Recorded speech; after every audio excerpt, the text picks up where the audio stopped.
नमस्कार साथियों, मैं मनीष भारती संस्कृति पीसीएस प्लेटफॉर्म पर आप सभी का स्वागत करता हूं। साथियों, जैसा कि हम सभी जानते हैं, चुनाव आयोग के द्वारा बिहार में चुनाव के तारीखों की घोषणा कर दी गई है और यह भी बता दिया गया है कि 14 नवंबर को मतों की गणना की जाएगी।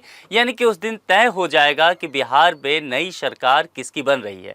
लेकिन यहाँ समझिए, चुनाव आयोग ने जो विभिन्न बातें अपने प्रेस कॉन्फ्रेंस में कहा, उसमें कुछ महत्वपूर्ण बातें हमारे काम की है। उसमें यह कहा गया कि दरअसल इस चुनाव के माध्यम से इस देश में कुछ सुधार किए जा रहे हैं। चुनाव के दौरान कुछ सुधार किए जा रहे हैं और वो 17 तरह के सुधार किए गए हैं, ध्यान रखिएगा। और ये 17 तरह के सुधार जो हैं, यही बिहार विधानसभा से किया जा रहा है, शुरुआत हो रही है। और अब देश में जहां जहां भी, जिस राज्य में भी विधानसभा का चुनाव होगा, वहां ये सारे नियम लागू किए जाएंगे। दूसरी बात, आगे आने वाले समय में जहां अगर जैसे लोकसभा चुनाव होता है 2029 में, तो वहां भी इन सुधारों को लागू किया जाएगा। यानी कि बिहार चुनाव जो है एक महत्वपूर्ण हिस्सा बनेगा चुनाव सुधार को लेकर के। अब यहाँ पर इसी तहत एक और बात कही गई कि लोग अपने घर से बैठे बैठे भी मतदान कर सकते हैं। पोलिंग बूथ पर उन्हें जाने की आवश्यकता नहीं है। लेकिन यह निश्चित तौर पर कुछ विशेष तरह के लोगों के लिए कहा गया, कुछ विशेष तरह के परिस्थिति में कहा गया है।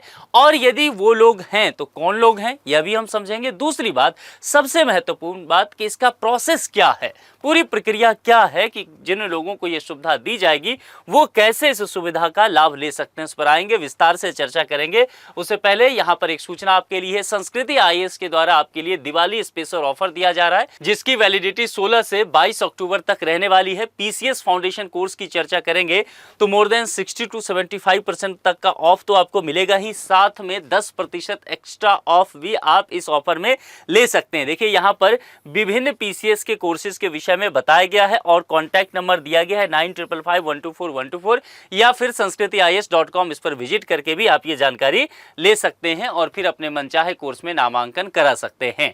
तो देखिए, यहां पर जो बातें की गई है, कुछ बातों को लेकर के, कुछ विशेष कैटेगरी के लोग हैं उनको ये सुविधा मिलेगा, और उनको ये सुविधा कैसे मिलेगा, जरा उस प्रक्रिया को लेकर के बात करते हैं, है ना। अब देखिए, इस बार जैसा कि हम सब जानते हैं कि चुनाव के तारीखों की जो घोषणा की गई है, तो बताया गया है चुनाव आयोग के द्वारा कि बिहार विधानसभा चुनाव 2 चरणों में होगा, 6 नवंबर, 11 नवंबर, और मतों की गणना जो की जाएगी, काउंटिंग का डे 14 नवंबर रखा गया है। ठीक है, तो उससे पहले बहुत सारे सुधार होंगे। क्या क्या है, यानी कि 6 नवंबर को, 11 नवंबर, और इस चुनाव के पूरे प्रक्रिया के दौरान क्या क्या बातें हैं, खास करके घर से कौन लोग मतदान कर सकते हैं, उनको लेकर के देखिए।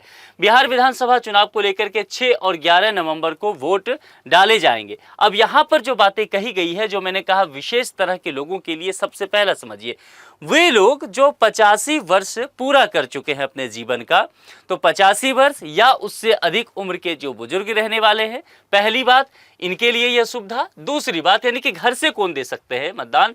दूसरी बात, यानी कि देखिए, लेकिन यहां पर 85 होना चाहिए।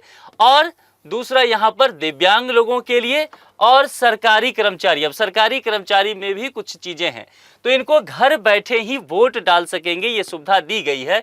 ऐसे वोट से यह सुविधा जो है वो पोस्टल बैलेट, यानी कि डाक मत पत्र के जरिए ये सुविधा मिल सकेगा। तो पहली चीज क्या ध्यान रखना है, डाक मत पत्र।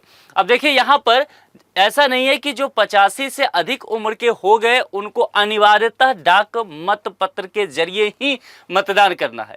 यानी कि उनकी इच्छा है तो वो पोलिंग बूथ पर भी जा सकते हैं, वो सक्षम है तो वहां जाकर के भी मतदान कर सकते हैं।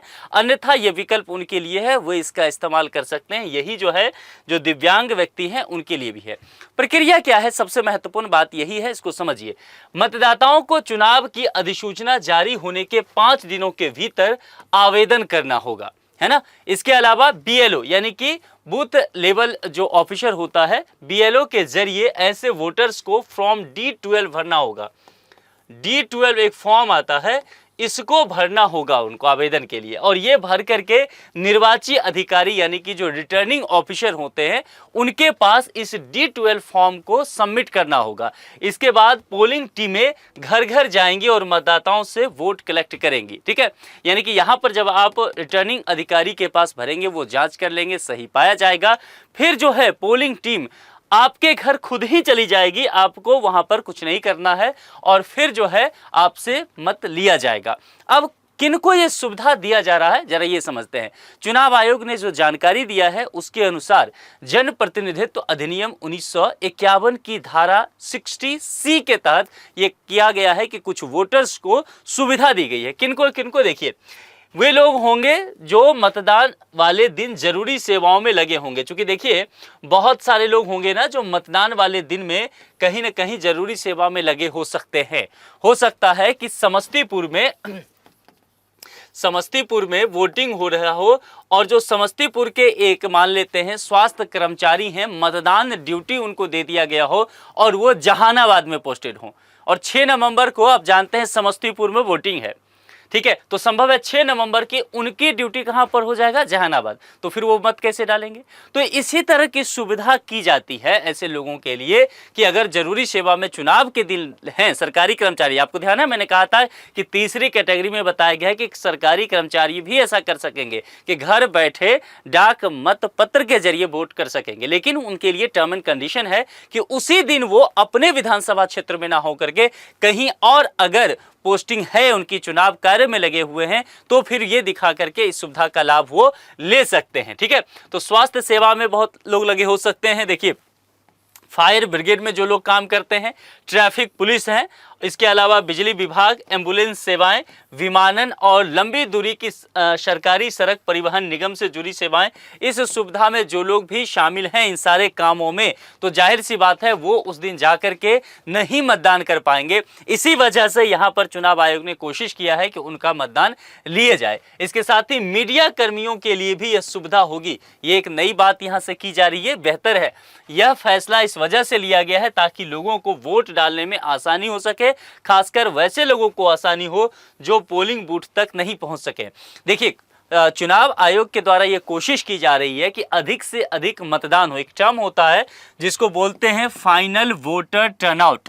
ये फाइनल वोटर टर्नआउट क्या होता है, जैसे कि मतदान खत्म हो जाता है, फिर आप जानते होंगे कि चुनाव आयोग के द्वारा कहा जाता है कि अमुक विधानसभा क्षेत्र में शाम तक या फाइनल जो है जो पूरा काम खत्म हो गया वोटिंग का, उसके बाद इतने प्रतिशत मतदान हुआ, 60%, 65%, 70%, 72%, जो भी आंकड़ा दिया जाता है और ओवरऑल। तो बिहार एक ऐसा राज्य है चूंकि बिहार से बहुत सारे लोग पलायन करके बाहर रहते हैं, इसलिए फाइनल वोटर टर्नआउट बिहार का हमेशा नीचे रहता है, गिरा हुआ रहता है। तो ये कोशिश की जा रही है कि फाइनल वोटर टर्नआउट बिहार का बेहतर हो सके, अधिक से अधिक लोग मतदान में पार्टिसिपेट कर सके, क्योंकि एक एक वोट का लोकतंत्र में काफी अधिक महत्व हो जाता है। इन्हीं बातों को यहाँ पर ध्यान रखा गया है। खास करके इसके अलावा कहा गया है कि सोशल मीडिया प्लेटफॉर्म, चूंकि देखिए आज के समय में एक ऐसी स्थिति आ गई है कि सोशल मीडिया हमारे जीवन का आवश्यक अंग बन चुका है, अब इससे इनकार नहीं कर सकते। नेपाल एक ऐसा देश जहां पर सोशल मीडिया पर बैन लग गया तो जेनजी जनरेशन ने पूरी सत्ता को ही उखाड़ दिया। अलग बात है कि वजह और भी रहा, लेकिन तात्कालिक कारण तो यही हुआ। तो कुल मिलाकर के चुनाव आयोग जैसी संस्था भी इसको नजरअंदाज नहीं कर सकती है, क्योंकि सोशल मीडिया के जरिए सूचना तेजी से प्रसारित होता है और अफवाह भी साथ ही, है ना। तो कह सकते हैं कि इंफॉर्मेशन और मिस इंफॉर्मेशन दोनों ही होता है। तो कहीं ना कहीं गलत और भ्रामक सूचनाओं को अगर प्रसारित किया जाएगा तो कहीं ना कहीं चुनाव के दिन चुनावी प्रक्रिया में समस्या उत्पन्न हो सकती है। इन सब चीज़ों को ध्यान में रखते हुए बुधवार को चुनाव आयोग के उप निर्वाचक आयुक्त जो मनीष गर्ग हैं और डीजी मीडिया आयुष गोयल, अन्य पदाधिकारियों ने यह बैठक किया और जिसमें ये आदेश दिया कि सभी सोशल मीडिया के अकाउंट जो है उस एरिया के, उस पर नजर रखी जानी चाहिए ताकि किसी तरह के भ्रामक खबरों को फैलने से रोका जा सके। तो यह भी इस बार जो है एक ऐड किया गया है चुनाव आयोग के द्वारा। अब आप लोग इस पर क्या सोचते हैं? क्या आप लोग को भी लगता है कि जिन लोगों को ये सुविधाएं दी गई है यह बेहतर काम चुनाव आयोग के द्वारा किया गया है कि जो लोग पोलिंग बूथ तक जाने में सक्षम नहीं हैं उनसे घर में ही चुनाव करवा लिया जाए?